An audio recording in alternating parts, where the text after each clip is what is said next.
KKR ফ্যান্সদের জন্য good news চলে এসেছে যে কেকেআর এর সব থেকে fast bowler Matheesha Pathirana back করে দিয়েছে কলকাতায় আজ।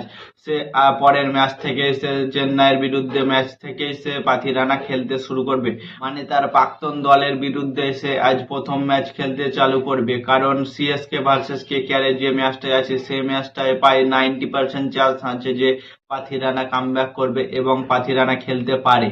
তো কলকাতার অনেক কিছু চেঞ্জেস হবে, অনেক কিছু আসবে এবং সব থেকে গুড নিউজ হবে যে পাথিরানা আসবে। তাদের মধ্যে ফিন অ্যালেন এবং টিম সাইফার্ট এদের মধ্যে একজনকে খেলাবে, যেমন ক্যামরন গ্রিনকে চেঞ্জ করে রাচিন দাবিন্দাকে খেলাবে, যেমন সুনীল নারায়ণ থাকবে এবং বরুণ চক্রবর্তী থাকবে, উমরান মাল্লিককে চান্স দেবে, অনেক নতুন নতুন প্লেয়ারকে চান্স দেবে। দেখবে কলকাতার প্রথমে দেখবে সব থেকে বড় চেঞ্জেস দেখবে ফিন অ্যালেনের সাথে টিম সাইফার ওপেনিং করতে এসছে, না হলে ফিন অ্যালেনের সাথে সুনীল নারায়ণ ওপেনিং করতে আসছে। এই দুটো কম্বো দেখতে পাবে তোমরা। এবং 3 নম্বরে দেখতে পাবে তোমরা রাচিন দাবিন্দাকে, কারণ রাচিন দাবিন্দা 100% পরের ম্যাচটা খেলবে। কারণ কলকাতা তারা অফিসিয়ালি ভাবে বলে দিয়েছে যে রাচিন দাবিন্দা চেন্নাইয়ের বিপক্ষে ম্যাচটা প্লেইং করতে পারে। যে রাচিন দাবিন্দা হচ্ছে একটা অলরাউন্ডার প্লেয়ার। রাচিন দাবিন্দা খুব সুন্দরভাবে স্পিন করতে পারে এবং সব থেকে বড় বিষয় হচ্ছে যে রাচিন দাবিন্দা দুর্ধর্ষ মেজাজে ব্যাটিং করতে পারে। কারণ তোমরা তো সবাই দেখেছো যে টি-20 ওয়ার্ল্ড কাপে সেই রাচিন দাবিন্দা কি করেছিল, কেমন ঝড় বয়েছিল। প্রত্যেকটা ম্যাচে তার 4টা 5টা করে উইকেট ছিল এবং 30-এর ওপরে রান ছিল রাচিন দাবিন্দা। একদিন তো 70+ রানও করে দিয়েছিল সেই রাচিন দাবিন্দা।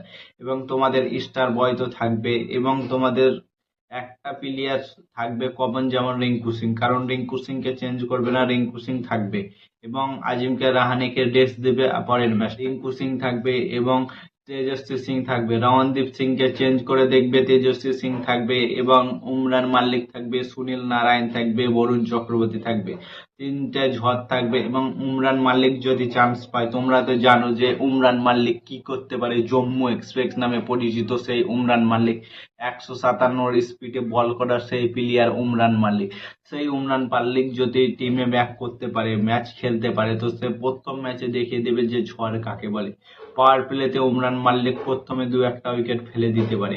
কিন্তু চেন্নাইও কামব্যাক করা শুরু করে দিয়েছে। চেন্নাইয়ের সঞ্জু স্যামসন যে ফর্মে আছে, আয়ুষ মাত্রে যে ফর্মে আছে এবং সারফারাজের কথা কি বলবো। আর ডেভেল বেবিস তো আছে, ডেভেল বেবিস তো একটা ম্যাচও খেলতে পায়নি। তারও কতটা দুর্ধর্ষ ম্যাচে ব্যাটিং করতে পারে ডেভাল বেবিস তোমরা তো সবাই জানো। আমার পছন্দের প্লেয়ার হচ্ছে, বিদেশি প্লেয়ারদের মধ্যে আমার সব থেকে পছন্দের প্লেয়ার হচ্ছে ডেভাল বেবিস। কারণ সে এত সুন্দর সুন্দর ভাবে শট গুলোকে মারতে পারে এবং সে এবিডি প্লেয়ার্স এর মতো মারতে পারে শট গুলোকে, খুব সুন্দর মারে। কভার শটটা কত সুন্দর মারে এবং সে স্ট্রেট ডাইট এই শট গুলো অসাধারণ মারে। তো আমার মনে হয় চেন্নাই সিএসকে ম্যাচের মধ্যে টক্কাটক্কি হবে এবং 50-60 হয়ে যাবে না, কোনো মতে 50-60 চলবে ম্যাচ। কারণ কোনো ম্যাচ পায় 80-90 হয়ে নাই, কোনো ম্যাচ 100-তে 100 এগিয়ে নেয়। চেন্নাই একটা ম্যাচ পরের আগের ম্যাচটা চেন্নাই একটা ম্যাচ জিতেছে, কিন্তু তাও কলকাতায় যে বোলিং লাইন আপ এবং ব্যাটিং লাইন আপ যদি এটা চেঞ্জ করে, তাই 8টা থেকে 9টা ব্যাটিং পাবে, যেমন অ্যালেন, রাহানে, রাচিন রবিন্দা, সুনীল নারায়ণ, তারপরে রিঙ্কু সিং, রঘুবংশী, তেজস্বী সিং এবং রোম্যাল পাওয়েল। 8টা ব্যাটিং পাবে এবং বলার পাবে 7টা। মানে ভাবো, অলরাউন্ডার প্লেয়ারই 4টে আছে কলকাতার কাছে। কলকাতা যদি এই 2-3টে চেঞ্জ করে মাঠে নামে, তো কলকাতাকে হারাতে কেউ পারবে না। কারণ কলকাতার কামব্যাক শুরু হয়ে যাবে, চেন্নাইয়ের বিপক্ষে ম্যাচ থেকেই কলকাতার কামব্যাক শুরু হয়ে যাবে এবং পরের পর 5টা ম্যাচ জিতে দেখাবে কলকাতা। এটা তোমরা লিখে নিতে পারো।